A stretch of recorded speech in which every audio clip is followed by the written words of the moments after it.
વાવ-થરાદ જિલ્લાના થરાદ ખાતેથી ચોંકાવનારી ઘટના સામે આવી છે। શહેર નજીક આવેલી મુખ્ય કેનાલમાંથી એક યુવક અને યુવતીના મૃતદેહ મળતા વિસ્તારમાં ભારે ચકચાર મચી ગઈ હતી।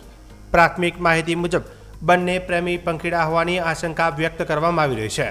મળતી માહિતી અનુસાર કેનાલમાં બે મૃતદેહ દેખાતા સ્થાનિક લોકોએ તાત્કાલિક પોલીસ તેમજ નગરપાલિકાના ફાયર વિભાગને જાણ કરી હતી। ઘટનાની જાણ થતાં ટીમ તાત્કાલિક સ્થળ પર પહોંચી બચાવ કામગીરી હાથ ધરવામાં આવી હતી। ચોંકાવનારી બાબત એ છે કે યુવક અને યુવતીના મૃતદેહ એકબીજા સાથે બાંધેલી હાલતમાં મળ્યા હતા, જેના કારણે ઘટનાને લઈને અનેક શંકાઓ ઊભી થઈ રહી છે। આ ઘટના આત્મહત્યા છે કે કોઈ અન્ય કારણસર બની છે તે અંગે તપાસ શરૂ કરવામાં આવી છે।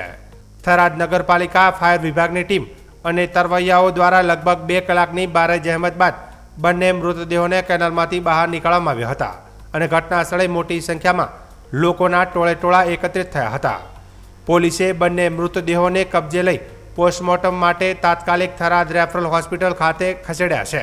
ત્યારે હાલમાં પોલીસે બંનેના ઓળખાણ તેમજ ઘટનાના ચોક્કસ કારણ અંગે વધુ તપાસ હાથ ધરી છે।